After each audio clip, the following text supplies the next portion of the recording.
Oh, so much happening in the world of sports right now. It's just it's tough to get any sleep because there's so much happening. And I gotta say, what an amazing Guardians comeback! Oh man! All right, Steve Clark joins us now with Inside the Game, and Steve, man, you've been very glued to the radio, the TV, the news. So much happening in the world of sports. How are you? I lost you. There. How your health is. There you go. I just want to make sure how your health is, Ron, because you must be like a 9-year-old kid on his birthday. And just about everything that you had ever wanted. I just want to make sure your heart rate's okay, your vital signs are good, you're having, forget sleep. You don't need sleep. This is the best time to be alive. It really is, yeah. For Ron, the Guardians did it. They won the Central Division yesterday, coming back from a major league record 5.5 games to overtake the Detroit Major League Baseball.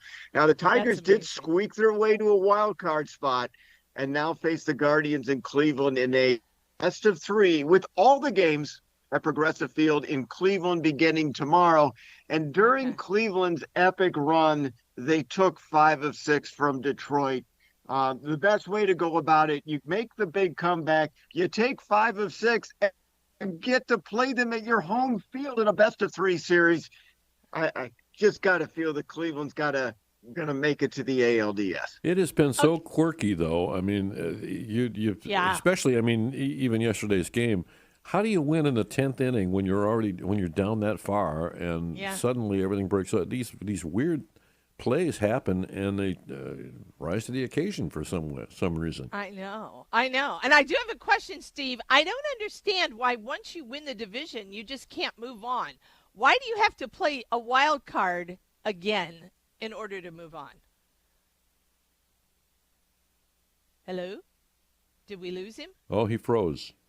Oh, he froze. He's frozen. Steve, you're frozen. There you go. There you go. You have to step 2 paces to the left and 1 step forward, and then you get the connection back. Okay. I don't know if you heard me, Steve, but I asked why they did. Okay.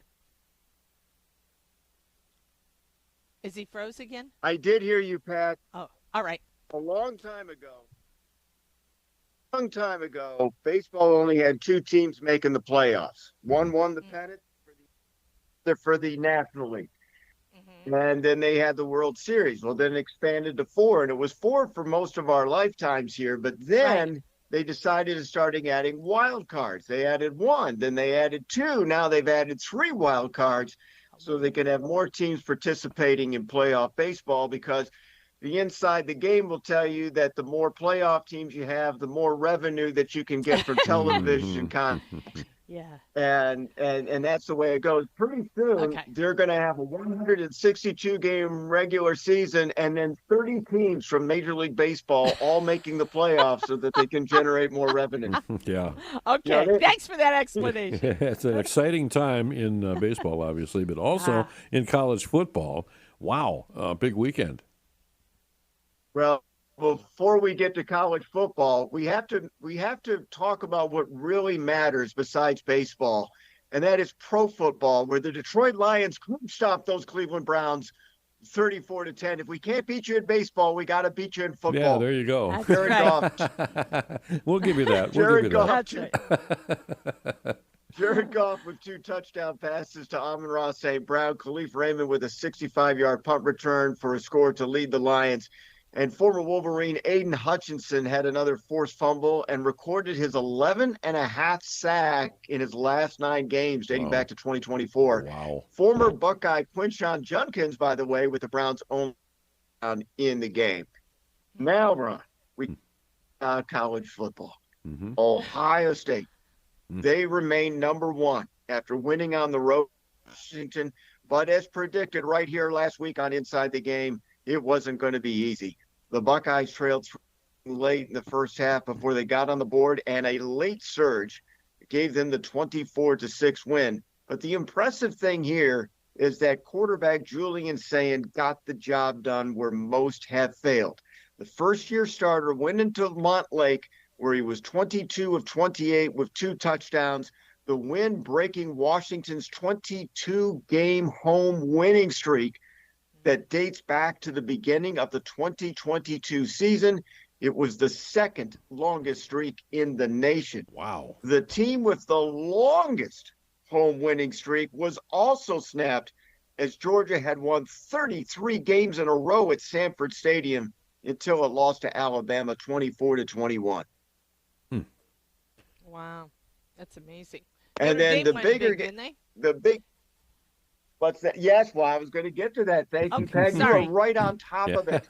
You are right on top of it, Pat. No, don't be sorry. You're joining the game. You're inside the game now. Yeah. Penn State did what Penn State does in big games. They lose to another top-tier team, right, despite being number 3 in the nation and hosting their annual whiteout. The Oregon Ducks quack their way to a 34-28 win in Frustrated Valley, not Happy Valley, but Frustrated Valley in double overtime. James Franklin's football teams, Pat, guess what? Are 1-18 against top 10 teams from the Big Ten. Wow. So if Penn State's playing a Big Ten team, they'll lose. The Nittany Lions will have another chance to either add to it or make a major breakthrough that they have not seen in 9 years when Penn State visits Columbus, Ohio on November 1st. Mm-hmm. We'll be looking forward to that. Yeah. Now, I don't know what's wrong with these Europeans. You invite them here to play golf at Bethpage, and they're supposed to lose. I mean, we're the host country. We should be winning that Ryder Cup, and that didn't happen. Oh, what was the final scoring? I didn't hear the final points. 15-13 was the final, but the U.S. mounted a serious. We did. They were down 7 points to the Europe. 7 points, and then end up to the Europeans. There. We lose them again? Yeah, he froze New again. York. Oh, there you go. Oh, there you are. Okay. 15-13. Beth played back, but here's the problem. The Americans come out looking like losers, and I'm talking about the fans. They were I agree. Merciless and rowdy and very. It's a disgrace to the game of golf to be able to act the way that they were doing, especially to Rory McIlroy, who stood up for the PGA. Yeah, that was terrible. Yes. Amongst the division schism with golf, that the Americans would treat Rory McIlroy in that way. Come on, folks, grow I guess up. Only in New York. Yeah, grow up and be respectful, for goodness sake. This is golf. I know. I think Live Golf has messed us up. All right, Steve Clark, Inside the Game, thank you so much.